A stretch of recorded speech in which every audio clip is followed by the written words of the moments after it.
Welcome to Jersey Matters. I'm Larry Menti on the floor of the Democratic National Convention in Philadelphia that we were covering all week. Here are some of the highlights. We're with Senate President Steve Sweeney, who is on the deck of the Battleship New Jersey with a welcome party for New Jersey delegates. I saw on the front of the ship it says Sweeney 2017. Is this an announcement party? No, not at all. I'll be running for something next year. It's either going to be the governor or Senate, but not an announcement party, no. I want to talk to you about the convention here and the one in Cleveland, but you made some news with the gas tax. Yeah. Explain it to everybody. What's going to happen?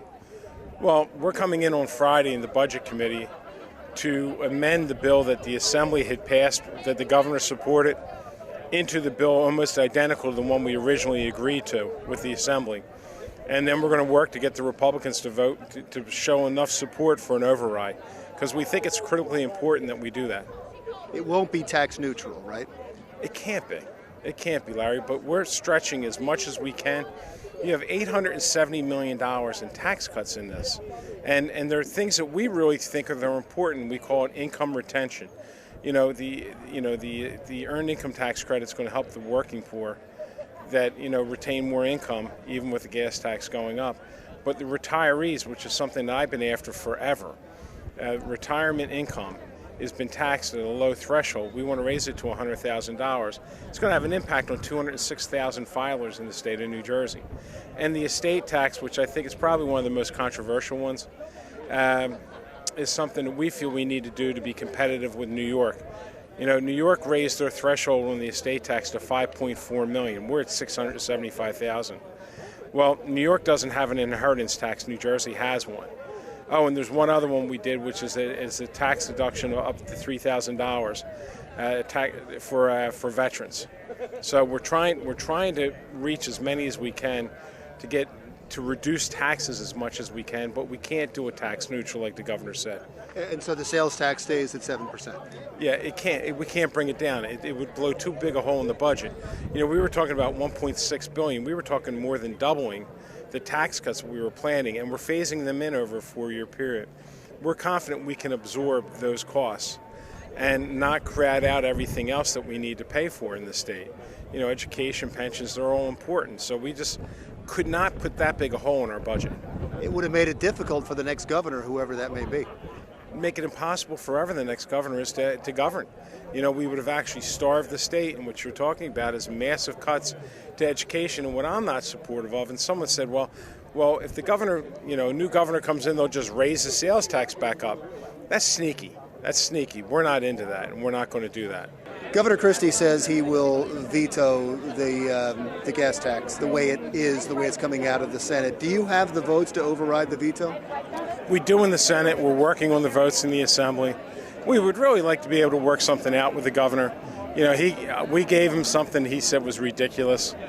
What he gave me the other day was just unacceptable. And we worked with the Assembly and came up with almost basically the same plan we had in the beginning, Larry. But we had Republicans in the Assembly that were committed to an override, and there was enough of them.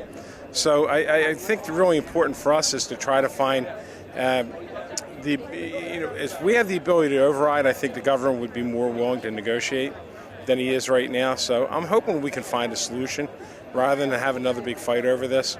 This is, there hasn't been anything like this in 27 years for a reason. It's not easy. It's a tough vote. And, a lot of people are angry, but you're seeing all these projects shut down and there's no magic wand where the money's going to come from. So what we're trying to do is help people by doing the tax cuts we're doing to try to balance it, but not the way the governor was trying to do it, because it basically doubled what the cuts were, and we just could not afford that. Whoever the next governor will be would not be able to run the state of New Jersey. We'd be either massively cutting education or pension funding. You'd have to look at big numbers, because you're talking about, we're at $870 million roughly in tax cuts. He won at 1.8. It's just not doable. The governor's going to try to push a vote early. You need Republicans in the Assembly. You can get them quickly? I don't proclaim to have the greatest knowledge of the Assembly since I'm in the Senate, but I know there were votes in the Assembly to do an override enough originally. And, the Speaker and the Governor came up with a plan that they thought was better. We objected because we just couldn't afford what they were trying to do. The Assembly and the Senate are now back in the same position, willing to move forward, and now it's really up to us to find those votes. At the Republican National Convention, the New Jersey press was talking, and they kept talking about Cory Booker possibly running for governor. If Cory Booker runs for governor, does that change your plans at all? Listen, I haven't decided what I'm doing yet anyway. If Cory runs, Cory runs. Cory's he's a great leader. He's been a great leader in this state, and I think that a lot of people would have to rethink their positions. Let's talk about Governor Christie's speech last week at the Republican National Convention. I'm sure you watched it. What's your review? It was offensive. I mean, it was over the top. You know, guilty, guilty, guilty. You know, playing prosecutor. You know, they need to look in the mirror before they start doing all that stuff. You know, I played to the crowd. What actually, Larry, scared me is listening to everyone, lock her up, lock her up. You know, it's like, what country am I in? That a party gets, they seem like they're going so backwards in time, not forwards.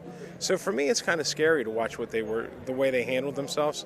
And, you know, conventions can be, difficult at times, and there's hard feelings on both sides. Like just with the Democrats, we're going to have issues because Sanders people are very unhappy with the Clinton people. But at the end of the day, we need to unite to move the country forward, not to move it back.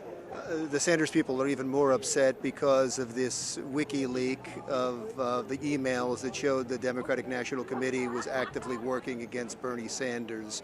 Does Debbie Wasserman Schultz have to go? My understanding is she's going to resign after the convention anyway. You know, Larry, and the presidential nominee normally does get to pick, who the national chair, I'm thinking state, who the national chair is. So I think Secretary Clinton is going to make that decision. And I think Debbie Wasserman Schultz has done a great job for the Democrat Party. Wonderful. Thank you so much. Thanks, I really Larry. appreciate you spending some time. Thanks, buddy. So, Senator Menendez, what do you make of what's going on the floor right now? Well, it's a democratic process, but Hillary Clinton's going to get nominated. This party will ultimately come together and stand behind her. And I think that we have to make sure that Morning in America after November 8th is in a Morning in America led by a Donald Trump who would put us at a greater risk in the world, put Supreme Court justices on that would move us back to a time and place we don't want, and ultimately not be the working man's champion in the White House. Do you think we're going to see Atlantic City in Democratic ads coming up in September? Well, it's part of his track record. He likes to boast about his track record. Unfortunately, his history in Atlantic City is leaving a lot of broken promises and a lot of broken lives behind. You have no doubts about New Jersey, right? I have no doubts about New Jersey. Thank you, sir. Our coverage of the Democratic National Convention in Philadelphia continues right after this.